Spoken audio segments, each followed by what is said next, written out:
Do you want more success, more growth, more results?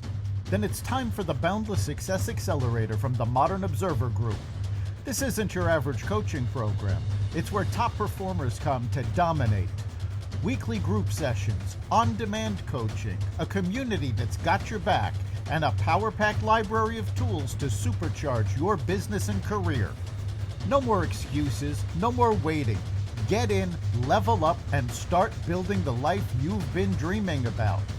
Visit us at modernobserver.com/boundlesssuccess to join today. Let's get you to the next level. We're here because the news is being distorted. We're here because people are being inundated with misinformation on social media. We're here because people are being judged guilty until proven innocent. We are fighting back with facts. This is not a safe zone, so buckle up, Buttercup. This is the raw, naked truth.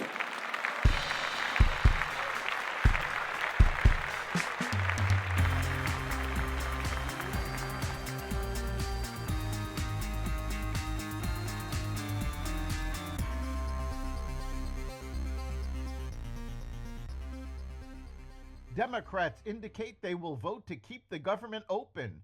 Trade wars heating up, a shaky peace deal for Ukraine, and more. Welcome to the Raw Naked Truth. I'm your host, Eric Lopkin, and here's the news you need to know. Senate Minority Leader Chuck Schumer says he will vote to keep the government open, warning that a shutdown has worse consequences for Americans and would only empower President Trump and Elon Musk further. I believe it is my job to make the best choice for the country to minimize the harms to the American people. Therefore, I will vote to keep the government open and not shut it down, Schumer said while speaking on the Senate floor on Thursday. The Democratic leader rattled off a list of reasons he disagrees with the House-passed stopgap spending bill, but added, I believe allowing Donald Trump to take even much more power via a government shutdown is a far worse option. The continuing resolution passed by the House is nearly identical to the one that Schumer tried to push through Congress back in September. President Trump on Thursday threatened to impose a 200% tariff on alcohol products from France and other European countries. The tariff threat comes after the European Union plans to move ahead with a tariff on American whiskey.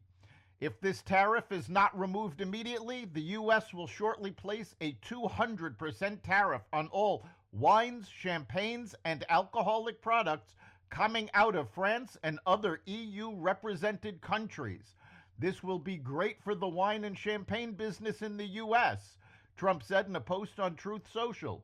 The president's threat comes after the European Commission on Wednesday said it will impose counter tariffs on 26 billion euros, $28 billion worth of U.S. goods exports in response to Trump's 25% tariffs on steel and aluminum imports. French Trade Minister Laurent Saint-Martin responded to Trump's post on Thursday, saying the country will protect its industries.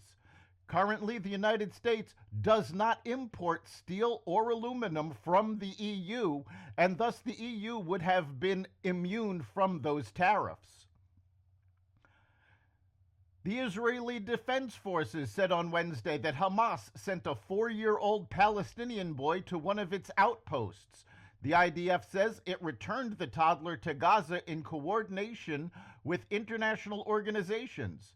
Hamas does not hesitate to use any means to cynically use and exploit civilians and children to advance its terrorism, the IDF wrote on X.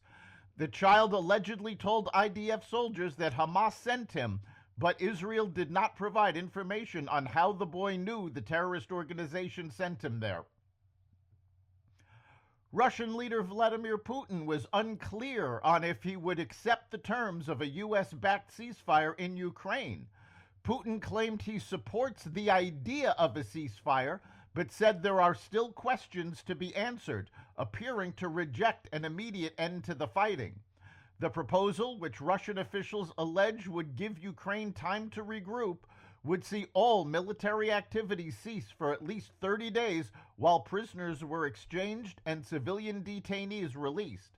Analysts remain skeptical that Russia will agree to or comply with the deal that Ukraine has agreed to. A federal judge in San Francisco, William J. Alsup, ruled that 6 federal agencies, the Departments of Treasury, Veterans Affairs, Agriculture, Defense, Energy, and Interior, must reinstate the probationary employees who were fired as part of the Trump administration's downsizing of the government. Alsup, a Clinton appointee, called the firings a gimmick, arguing they were carried out under the pretense that the workers were poor performers. He said his ruling applied only to the firings that the Office of Personnel and Management recommended last month and does not prevent agencies from lawfully making their own staff reductions. The Trump administration will be appealing that decision. That's the Raw Naked Truth. You can catch every episode of the Raw Naked Truth Daily News Brief, as well as our sister podcast, Carnivore Radio, with news analysis and commentary, as well as the rest of the Xvadio Podcast Network at xvadio.com, the Apple Podcasts app, YouTube, Rumble, Spotify, iHeartRadio, Audible, Amazon Music, and other platforms that respect freedom of speech. We'll see you next time.